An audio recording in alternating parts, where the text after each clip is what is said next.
안녕하세요. 대한민국 최고의 토론토 랩터스 전문 채널 랩터스톡의 로이스터입니다. 오늘 여러분께 좋은 소식을 전해드릴 게 있는데요. 오늘과 이틀 뒤인 일요일 두 번에 걸쳐서 업로드를 하면서 밀렸던 진도를 다 빼도록 하겠습니다. 이제부터는 시간에 맞춰서 업로드할 수 있게 되었습니다.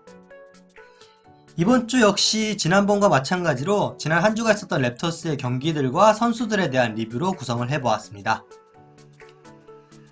그래도 랩터스가 이번 주 2승 1패를 거두면서 5할 승률로 복귀를 했습니다. 하지만 평균 40분에 육박하는 주전 선수들의 출장 시간은 걱정이 되는 부분입니다. 그리고 또 한 가지 걱정이 되는 거는 랩터스를 상대로 승리를 거둔 팀들 브루클린 네츠, 마이애미 히트, 그리고 필라델피아 세븐티식서스가 다 부진한 상황이라는 건데요. 혹시 우리의 약체는 아닐까? 전력이 보강된 다른 팀들과 붙어본 다음에야 좀 정확한 평가를 내릴 수 있을 것 같습니다. 네, 저 팀들 센 팀 같은데. 첫 번째 경기 마이애미 히트와의 경기였습니다. 98대 90으로 승리하면서 지난 패배를 제대로 되갚아줬는데요. 파스칼 시아캄은 이제 더 이상 변수가 아닌 언제나 20점을 꾸준히 뽑아줄 수 있는 에이스이자 상수가 되었습니다. 그리고 프레셔스 아치우와 히트만 만나면 펄펄 날죠. 이날 경기도 커리어 하인 22개의 리바운드를 기록했습니다. 종전 기록 15개를 크게 경신하면서 더블더블을 만들었네요. 기분 좋은 기록은 한 가지 더 했었습니다. 벤블릿이 이날 802번째 3점슛을 성공시키면서 랩터스 선수로서 역대 2위 자리에 올랐는데요. 3위는 모리스 피터슨이었습니다. 1위는 뭐 랩터스 팬이라면 말 안 해도 알겠죠? 엔간하면 라우리입니다. 그리고 오즈와 게트즈, 솔직히 이날 그저 그랬지만 4쿼터 중요한 3점슛들을 꽂아 넣으면서 팀의 승리를 견인했는데요. 특히 오지 아누노비가 알빈 윌리엄스 해설진의 극찬을 받았습니다. 알빈이 말하기를 그날 퍼포먼스가 어쨌든 클러치 상황에서 3점슛이 딱 들어갔을 때 누군지 보면 그게 오지 아누노비다 라는 말을 했습니다.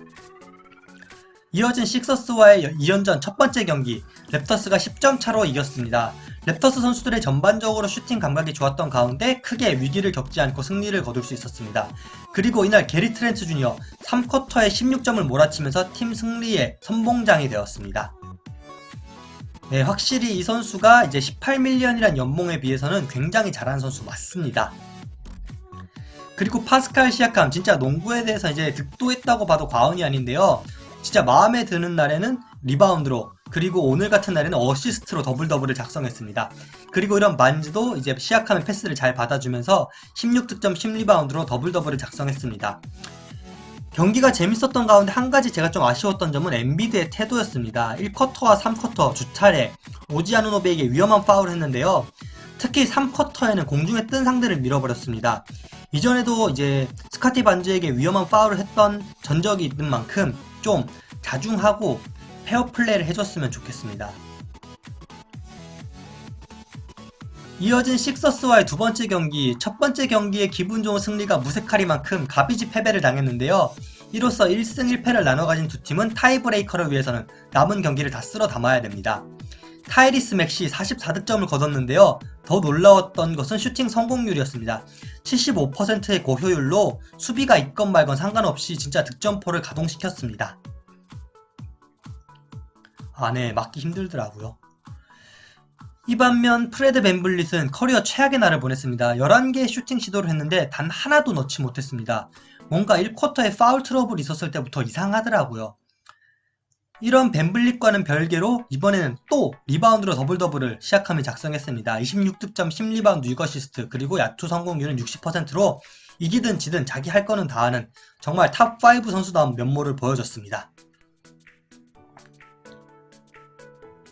첫 번째 선수 리뷰는 크리스 부셰입니다. 부상으로 시즌 첫 3경기를 결장했지만 무사히 복귀한 후에는 평균 20분 정도 출전하면서 벤치에서 큰 힘이 되어주고 있습니다. 작은 표본이지만 평균 두 자릿수 득점에 야투율은 60%가 넘고 3점슛 성공률도 50%가 넘습니다. 그리고 부셰이 역시 랩터스의 팀 커처, 기부와 선행을 이어가게 되었는데요. 고향 몬트리올에 자기의 별명을 딸 슬림덕 파운데이션을 설립했습니다. 커뮤니티의 교육과 스포츠 기회를 줌으로써 아이들에게 많은 성장과 기회를 주는 것을 목적으로 삼는다고 합니다. 부셰이가 한때는 너무 가난해서 농구를 접었던 적도 있었는데요. 이런 선수가 성장을 해서 출세를 한 후에도 이런 본인의 예전을 잊지 않고 다른 아이들을 도와주는 모습 참 보기 좋습니다. 두 번째로 리뷰할 선수는 프레셔스 아치우아입니다. 공격에서는 많이 성장해줄 걸 바랬는데 아직은 헤매는 모습입니다. 야투 성공률이 37%, 3점슛 성공률은 22.2%, 이에 따른 평균 득점 역시 하락했습니다. 공격에서는 아직 문제가 많은 모습이지만 그래도 긍정적인 면들을 보면서 저는 아치우아에 대한 희망을 버리지 않으려 합니다. 일단 리바운드가 평균 8.0개로 커리어 하이가 됐고요. 자유투 역시 자유투 획득, 성공 모두 올랐고 성공률은 무려 78.9%입니다. 확실히 슛에 자질은 있는 선수입니다. 그리고 달라노 벤튼과 후안초 에르난고메스입니다.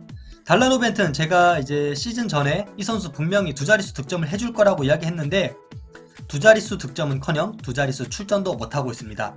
하지만 후안초 에르난고메스 이런 벤튼도 부러울 지경입니다.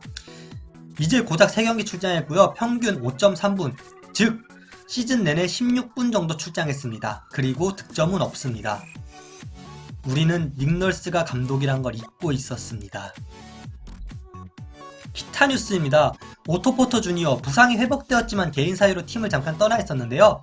나중에 밝혀진 이유는 부인의 출산이었다고 합니다. 예쁜 딸 낳았으니까 이제 더 열심히 농구해야죠. 그리고 저스틴 샴페니가 최근 G리그로 내려갔다 왔습니다. 하지만 랩터스 팬들은 다 아시다시피 랩터스 선수가 G리그에 가는 거는 강등이 아니라 본 리그에 입성하기 전에 있을 예열 과정이기 때문에 샴페니 기분 좋게 G리그에 다녀왔다고 합니다. 네, 이제 벤치가 슬슬 가동돼야죠. 그리고 덕담 이야기를 제가 빼놓을 수 없겠는데요. 닥 리버스 감독이 파스칼 시아캄을 보며 머나파이드 찐 슈퍼스타라면서 극찬을 했습니다. 닥 리버스가 진짜 슈퍼스타라면 원 없이 봤잖아요. 케빈 가네, 폴 피어스, 크리스 폴 이런 감독이 했던 말인 만큼 좀 무게감 있어 보이고요. 조엘 엠비드 역시 같은 카메룬 후배인 크리스찬 콜로크가 좋은 활약을 할 것이라면서 덕담을 넣어놨습니다. 참고로 이 둘은 2017년 NBA 아프리카 캠프에서 코치와 선수로 만난 적이 있다고 합니다. 칭찬은 늘 좋죠. 마지막입니다. 이제 위크 3 리뷰인데요. 이어지는 홈 경기들을 통해서 랩터스는 승리를 쓸어 담을 기회를 노리고 있습니다. 애틀랜타 호크스와 샌안토니오 스퍼스를 상대로 홈 경기를 치른 후 댈러스는 원정 경기를 떠나는데요. 스퍼스와의 경기 늘 반가운 얼굴이 있죠. 야코 포틀입니다. 야코 포틀과 파스칼 시아캄은 잘 알려져 있진 않지만 동기로서 굉장히 돈독한 사이를 자랑하는데요. 이번 경기에서도 훈훈한 모습을 보여줄 수 있기를 바랍니다. 참고로 원래 랩터스가 야코 포트를 굉장히 좋아했는데 크리스찬 콜로코가 쏠쏠한 활약을 해주면서 예전처럼 적극적으로 포틀 트레이드를 알아보진 않는 것 같습니다. 그래도 와준다면 굉장히 고맙겠죠. 제가 이번 시간 준비한 자료 여기까지입니다. 좋아요, 구독, 댓글 모두 감사드리고요. 다음 시간 일요일에 좀 더 재미난 자료로 여러분들 찾아뵐 수 있도록 노력하겠습니다. 감사합니다.